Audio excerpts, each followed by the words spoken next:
Welcome back to Man Down Sports, man. I got another episode for y'all today, man. I know everyone is like, man, why does he keep harping on Luka Doncic and why he keep talking about this MVP thing? It's because I advocate for basketball. I love basketball. I like basketball. I love good basketball. All right, let me get that out right there. But I love good basketball, man. And when basketball is played the right way, and when the players play the right way, and they're playing on both sides of the ball and stuff like that, man, I get excited about that type of stuff.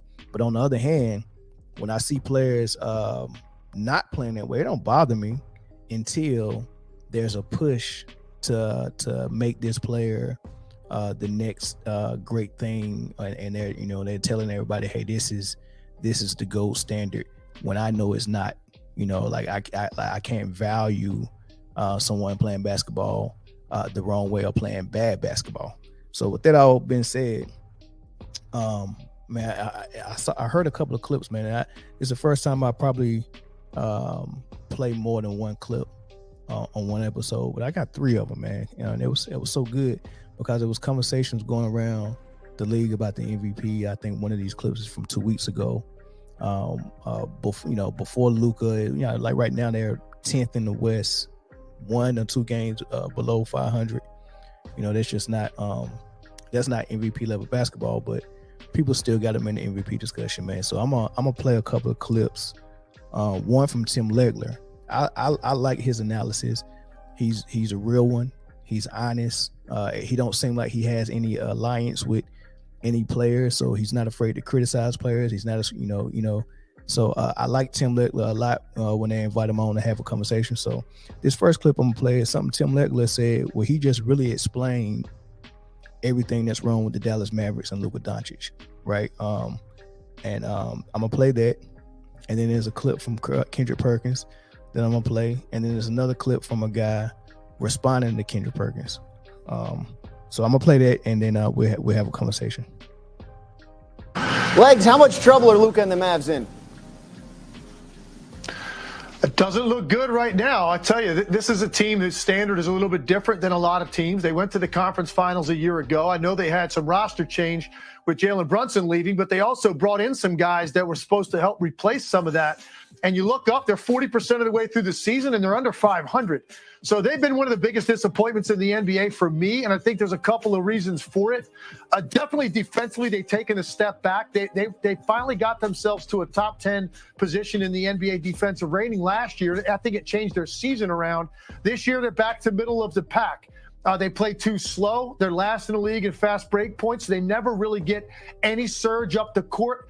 Everything is predicated on one player coming down, dominating the ball, and then making decisions out of that. If Luka Doncic finds a gap or seam or a way to attack one-on-one, he shoots the ball, and he has a lot of 30 and 40-point nights. If guys come and they put traffic on him, he kicks out. They have to shoot a high percentage from the three. That is their formula to win. And on nights they shoot the ball well for the three-point line, they're a tough team to beat.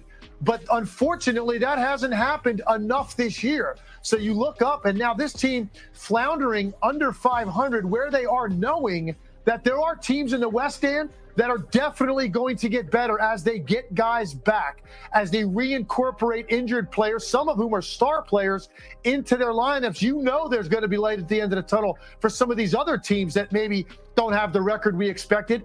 Where is the help going to come from if you're the Dallas Mavericks? The roster is what it is. So I'm very disappointed in how they have played. I'm sure they are as well. And you saw some of that frustration boil over last night with those ejections.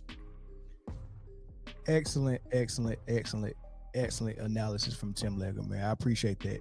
So something he said that really stuck out to me was when he started going down the list of what type of offense the Mavs are running. And he said they play too slow, right? And the reason why they play too slow is because the guy that they have running their offense is slow, right? So I watched the Dallas Mavericks play. They get rebounds. If they get a good defensive stop and they get a defensive rebound, it's almost like no one can run the break except Luka. They're looking for Luka every single time. And Luka goes at his own pace, which is nothing wrong with it, but that's going to eliminate or limit at least some of your easy buckets, because you want at least 10 to 12 points a game at least, just off transit, just fast break, easy points. Jason Kidd was really good at that when he was a player. So I know he's preaching it as a coach. He was really good as a player. If he got the rebound, he didn't have to be the one to run the break, even though he was not slow. He was fast and probably the best player on the team at running the break. But he was also the best player at advancing the ball off the rebound. He get the rebound, he's going straight down the field or straight down the court with it. And not so he can get the assist. He might get the hockey assist. He might sling it to half court, and the guy from half court might take a couple of dribbles before he gives it up. Right? That early offense, we're not seeing, because they're just exclusively looking for Luka, and then Luka is slow with it, right? So that's one thing. Then he mentioned how their offense is just basically, it's very basic. It's just Luka with the ball, Luka looking for his shot, and if Luka can't find a crease to get his shot, he's going to kick it out to a three-point shooter, and that three-point shooter has to shoot a high percentage. Because if we're forcing the ball out of Luka's hand and he gives it up, y'all have to be hitting that shot in order for y'all not to get down by 10. Right? So you're relying on 4 players who is not getting in rhythm, because I don't care what you say or how professional you are. You need the ball to get in rhythm. You need certain things to go to get in rhythm, especially for players who are used to having the ball sometimes. Like Dinwiddie, everything that's in his bag is with him having the ball. He's not Rip Hamilton coming off screens, catching and shooting. He's not that type of player, but he's having to turn himself into that type of player, into a standstill three-point shooter, because those are most of the shots he's going to get, right? Unless Luka just all of a sudden gives him the ball. But when Luka gives him the ball and let him do his thing, guess what? Just like Tim Legler was saying, Luka, well, he didn't say it, but it's been said before, Luka doesn't do much off the ball, right? So, you always got to look out for those players who are ball dominant, like Russell Westbrook, James Harden, Luka Doncic, and LeBron at some point when he was with Cleveland. They're really good with the ball, but when they get the ball up and it's your turn to do your thing, right? The way LeBron was in Cleveland, when it was like your turn, my turn offense. The offense was the LeBron system, and when LeBron just decided he didn't want to run it this one play, he'd give it to Kyrie, and then Kyrie runs it, right? The difference between LeBron with the ball running the high screen and roll is that Kyrie on the other end is a threat from the three-point line, so you can't leave him as easy. But when Kyrie runs it, LeBron on the other side is not a threat from the three-point line. The good thing about LeBron is he's 6'9", 270 pounds, and him cutting to the hole is a threat. Him as an alley-oop is a threat. So when he don't have the ball, he still could be a threat. He's just not a three-point threat. When it comes to Harden, Westbrook, and James Harden, neither one of those are that, right? You're definitely not going to be a threat catch and shoot situations with Westbrook. Not even Harden. Harden is a good shooter when he has the ball and he's percolating, right? Getting his own shot, but catch and shoot, not so much. Same thing with Luka. His step back is really good. Stepping back to his left, leaning left, shooting with his right hand. But in the catch and shoot, he's not gonna help you that much. So when Luka gets the ball up and say, Dinwiddie, it's your turn, it's almost like playing 4-on-5, because Luka is just a ghost when he don't have the ball. He's just a ghost. Then he mentioned how, it's just the whole offense is just not working. If they're missing shots, they don't stand a chance. Like his role players have to be hitting the three-point shot at a high clip in order for them to be in ball games. So the only person that's getting in rhythm on the court is Luka. And I'm relying on people out of rhythm to hit open threes when I give it up to them. It's just a bad look. So that's what Tim Legler said. Here's Kendrick Perkins.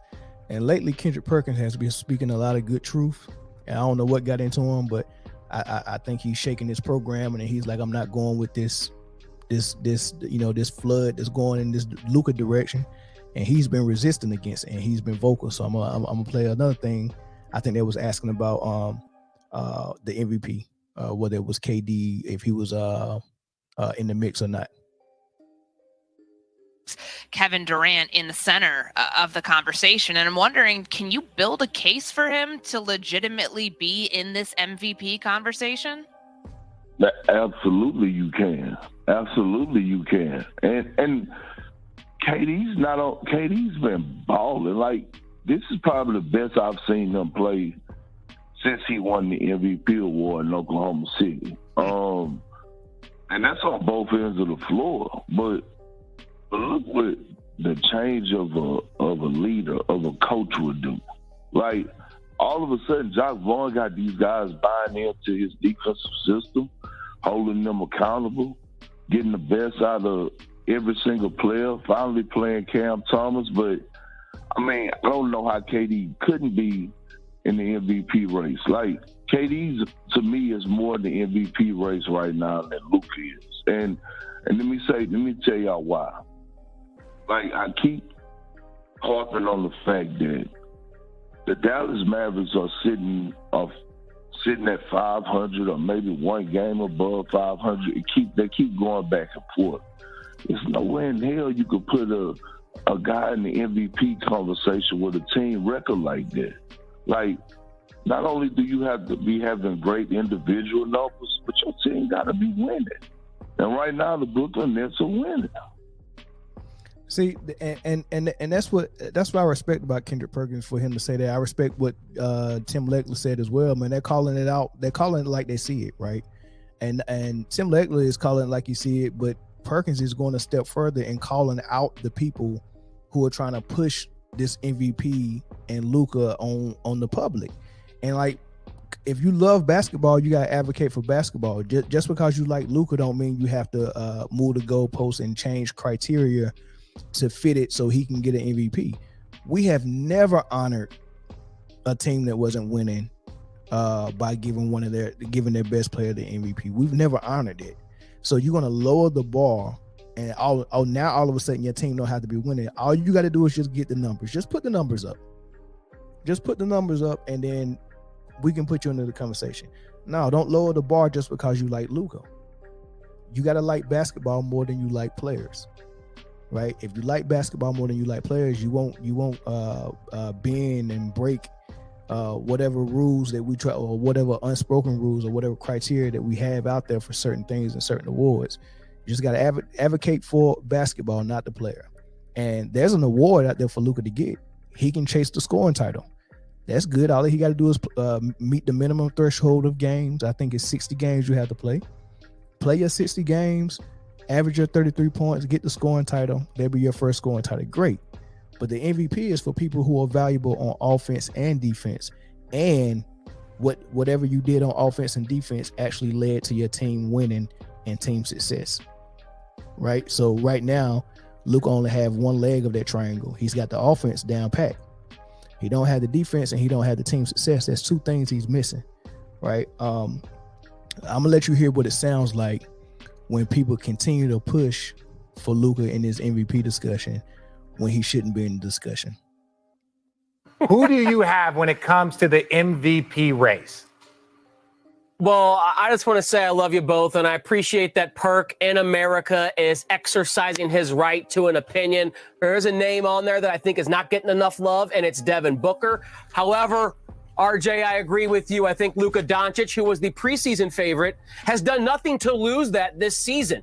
He just put, and I'm full from Thanksgiving dinner, but Perk, we just saw Luka feed the people a 41-piece wing dinner, 12 biscuits and 12 pounds of mac and cheese on the side. Talk it, Tyler. Against the defending champions, mind you. And I know the Pacers would not be what they are without Tyrese Halliburton. What the hell? I'm gonna come stand over here. I'm gonna come stand over here next to my guy Tyler. I'm gonna come. Yeah, Perk.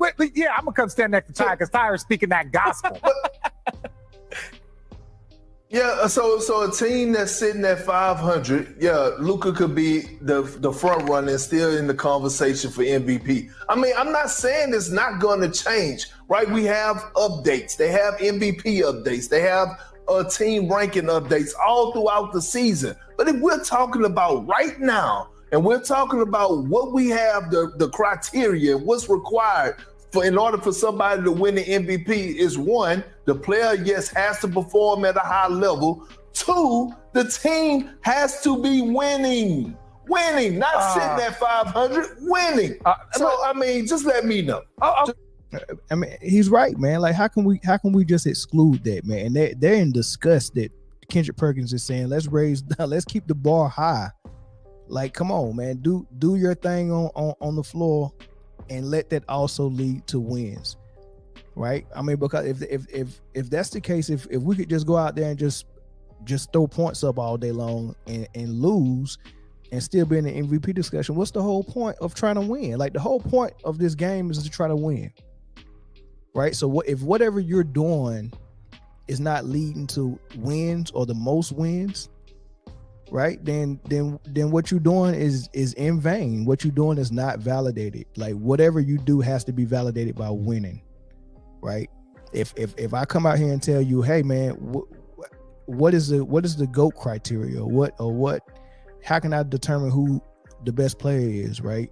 Other than just watching them play, right? Well, whatever they did, or let's say you get two guys that's like equal, but they had totally two different play styles and totally two different results. I'm going to take the guy whose play style led to the most wins. So if like for Michael Jordan and LeBron situation, Michael Jordan's formula on the court was to be a unstoppable scorer, relentless scorer, and also be a relentless defender, right? And that led him to 6 championships. LeBron James' formula was be a great scorer, be a great passer, and be a great ball dominant point guard as well, play a little bit of defense, and it led to 4 championships. But he had to get those championships by jumping on super teams and jumping from team to team. So I'm looking at one guy, okay, is it better to be the point guard, the primary scorer, the facilitator, and the primary assist guy? Or is it better to be a great defender, a great scorer in a team system? I'm going to go with great defender, great scorer in a team system. Yeah, all the stats is going to be on this side, but we're not playing for stats. We're playing for wins and championships. And wins and championships is over here with this formula, right? Now, how can I validate if that's, can I see that duplicated twice? Yes. We can see Kobe use that same formula and get 5 rings. Simple as that. We haven't seen another guy duplicate LeBron's formula. Oscar played the formula of, I'm going to be getting rebounds, assists, and points, and do all that stuff. That he operated in that formula, and he didn't win anything until he joined Kareem. So basically, he had to join up a little mini super team, right? So after LeBron, there's been 3 guys who's operated in the system that LeBron played in. That's Westbrook, Harden, and Luka Doncic. And so far, none of them have won anything. So far, all their teammates get blamed for their lack of success. And so far, all they got to show for is 2 MVPs and a lot of assists, rebounds, and points, ball dominant, and a lot of fool's gold. The formula is defense and scoring. Ferocious scorer, ferocious defender, team-oriented offense. That's the formula. But that's all I wanted to say, man. Y'all let me know what y'all think in the comments, man.